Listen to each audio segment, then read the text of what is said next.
سلام. ببین ما امروز میخوایم این سایت اسمیاکو رو به صورت کامل، یعنی صفر تا صد بررسی کنیم. یعنی چی؟ یعنی بریم ببینیم آن پیجش چجوریه، صفحاتش رو بررسی کنیم، بریم سراغ تکنیکالش. بعد از اینکه تکنیکالش رو بررسی کردیم و درست کردیم مثل آن پیجش، بریم سراغ آف پیجش و اصلا باید ببینیم نیازی میشه به آف پیجش یا اون نتیجه ای که میخوای رو از این سایت میگیری. حالا آن پیجمون یعنی چی؟ ببین، تماس با ما تو بررسی میکنیم، درباره ما تو بررسی میکنیم، خود صفحه اصلی و چیدمان صفحه اصلی رو بررسی میکنیم، محصولات تو بررسی میکنیم، اینکه تحقیق کلمه کلیدیش چجوریه، اینکه سئو داخلیش چجوریه، اینکه ترتیب محتواهایی که قرار دادی چطوری باید باشه و چجوری هست. و در نهایت میریم سراغ بلاگ تحقیق کلمه کلیدی و سئو محتوا. این دوتا رو با همدیگه اونجا بررسی میکنیم. خب یعنی کل این ویدیوهایی که میخوایم بگیریم و در مورد این سایت صحبت کنیم شامل همین موارد میشه. حالا ببین، این سایت توه، این صفحه اصلی توه، این اولین دیدیه که به من کاربر میده دیگه. من میام وارد سایت تو بشم، این صفحه رو میبینم. اولین چیزی که واقعا داره توی چشم میزنه اینجاست. ببین، این عکس تو اگه پی ان جی کنی خیلی قشنگتر میشه، یعنی اون بکگراند رو حذف کنی. احتمال میدم به خاطر این بکگراند رو حذف نکردی که لوگوت آبیه و پس زمینت هم آبیه و اگه اینو حذف کنی اون عکست هم دیده نمیشه. اگه این حدس من درسته، خب بازم پی ان جی کن ولی اصلا لوگو رو نذار، یا اگه لوگو رو میذاری رنگش رو عوض کن، یه کاری بکن. به نظر من اون صفحه اونجوری و با اون پس زمینه توی چشم میزن. این از این. موضوع بعدی این لوگویی که اینجا گذاشتیم، این خانه و این شماره تلفن. ببین، در اصل که حساب میکنی کمتر سایتی هست که بیاد شماره تلفن و آدرس رو توی هدر سایت قرار بده. چرا؟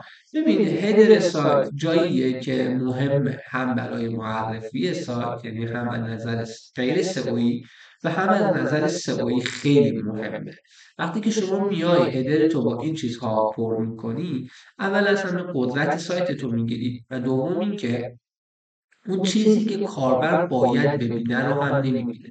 به نظر من اون قسمت بالا، یعنی از اینجا رو کلا حذف کن. چرا؟ چون که اون شماره تلفن، اون آدرس توی فوتر هم هست، توی تماس با ما هم هست، توی درباره ما هم هست. مثلا دلیل تماس با ما همینه دیگه، شماره تلفن و آدرس اونجا قرار بدیم. به نظر من حذف. اما اگه باز هم نمیخوای حذف کنی، یه سری کارهای ریز انجام بده دیگه. گفتم مثلا اینو پی ان جی کن، این پلاک تو ببر بالاتر، مثلا یکم اینجا رو ریز کن، توی یه خط جاشه، حالا این احتمال رفته بالاتر، یکم بیارش وسط‌تر. از اینجور کارا انجام بده تا یکم اون سایت، اون تاچ پوینت اول، اون نگاه اول یکم همچین قشنگتر بشه. گفتم بهت این هدرت جای چیزهای مهمه. حالا تو صفحه اصلی کامل اینا رو بررسی میکنی، اما همینقدر بگم. ببینید محصولات ما اینا رو باید بیاری توی هدر، حالا بعدا بهش میپردازیم، مهم نیست. اینجا نمیشه صفحه اصلی. ببین الان کمتر سایتی میاد میمیسه صفحه اصلی. چیکار میکنن؟ میان برند سایت رو اونجا قرار میدن. چرا همچین کاری میکنن؟ اول از همه این که به سئو برندشون کمک میکنه. یعنی چی؟ ببینید شما اسمیاکو مسلما توی این برند رقابتی نیست، اما یه وقتایی هست نام برند شما یه چیزیه که خودش توی گوگل رقابت داره. مثلا چی؟ مثلا یه سایتی هست به نام راه فروش. خب و روی کلمه راه فروش که شما سرچ میکردی، سایت راه فروش بالا نمیومد. سایت های دیگه ای بالا می اومدن که اومده بودن مقاله های خوبی نوشته بودن در مورد راه های فروختن، راه فروش، و اونها می اومدن بالا. ما همین کاری کردیم، اومدیم به جای اون که بنویسیم صفحه اصلی نوشتیم راه فروش، و از اونجایی که هدر توی همه صفحات سایت داره تکرار میشه و توی همه صفحات سایت داره یک دونه لینک داخلی به اون کلمه میده، خب کمک میکنه که این برند روی این صفحه شناخته بشه و بیاد بالا.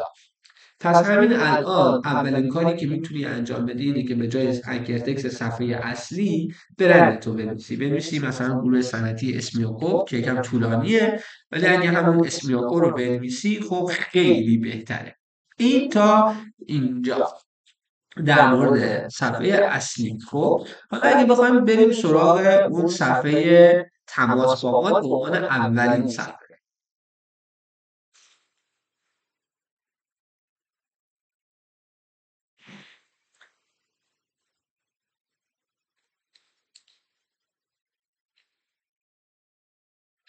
توی صفحه تماس با ما ببین اولین صفحه‌ای که ما واردش میشیم یه همچین چیزی می‌بینیم.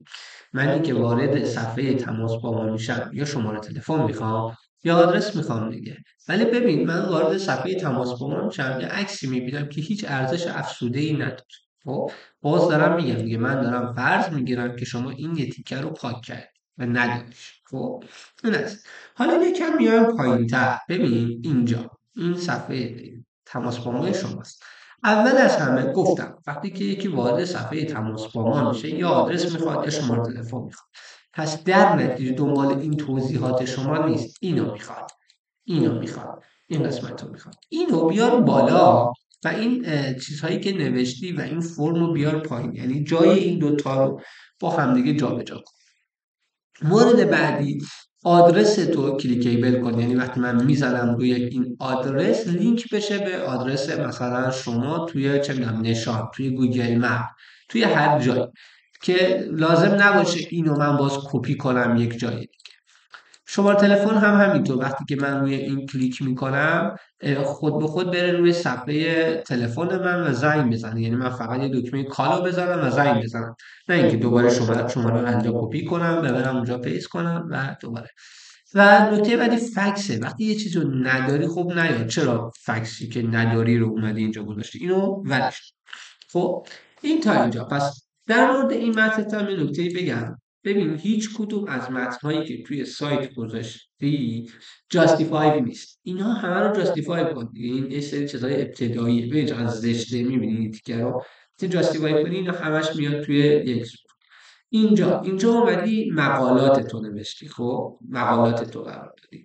به نظر من تماس با ما درباره ما جاییه که مشتری میاد و با خدمات ما باید آشنا بشه، با چیزهایی که ارائه میدیم، با محصولاتمون، با اینکه اصلا ما کیم، داریم چیکار میکنیم و از این جور چیزها. یعنی باید خیلی سریع توی صفحه اصلی تماس با ما و درباره ما خودمون رو معرفی کنیم. در نتیجه به نظر من این قسمت مقالات تو حذف کن، یا از قسمت پروژه ها استفاده کن. ببین من اینجا نمیدونم کدومشون مال عراق بود. آره این ببین اینجا دارمش. آره ببینی مال عراق، شما داری یه چیزی رو صادر میکنی به عراق. خب این عکس ها رو اینها رو بیاری توی قسمت اون تماس با ما خیلی جذاب تره برای کاربر، یا مثلا این ویدیوها رو بیاری تا اینکه مثلا مقالات رو بیاری. مقالات خب خیلی کمک به شناخت برند تو نمیکنه و برند تو رو پیش ذهن مخاطب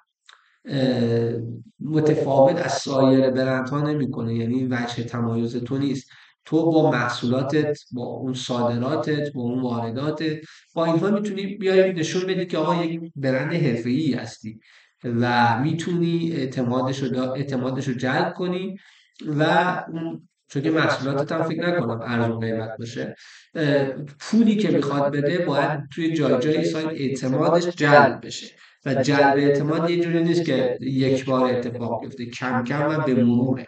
برای همین حالا خلاصه بخوام بهت بگم اینها رو، این کارهایی که گفتم رو میتونی انجام بدی توی این متن، جاستیفای بهش کنی اول از همه. دوم از همه بیای اینجا بنویسی که آقا ما در گروه صنعتی اسمیاکو تولید کننده دستگاه های مثلا پتوشون فلان فلان فلان و این دستگاه پتوشون رو مثلا لینک کنی به صفحه محصولت و گفتم این اطلاعات تماس این قسمت بالا رو بیاری پایین، این پایینی ها رو ببری بالا، اینها رو کلیکیبل کنی و اینها رو هم محصولات تو بزنی. حالا یه چند تا صفحه تماس با ما خوب با هم دیگه ببینیم که مثلا الگویی داشته باشه. ما هم هر جایی توضیح بدم سعی میکنم باید مثال واقعی از سایت های دیگه بزنم که دستت بیاد منظورم چیه؟ ببین مثلا این سایت خب اومده یه متنی گذاشته، یعنی شما اینجایی که میای میفهمی که آقا این داره گل میفروشه، باکس گل میفروشه، دسته گل میفروشه اینا. مشکلی که توی این سایت هم هست، خب اینا هم کلیکیبل نیست، اینا مثلا الکیه، کار نمیکنه. اینها چی؟ آره اینا هم کار نمیکنه هیچ کدوم.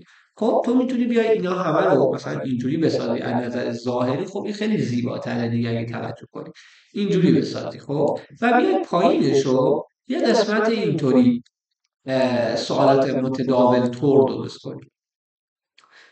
حالا اینجا چی بنویسی؟ اینجا میتونی مثلا بنویسی آقا وقتی که شما یه دستگاهی رو سفارش میدین چقدر طول میکشه تا اون دستگاه برای شما ارسال بشه.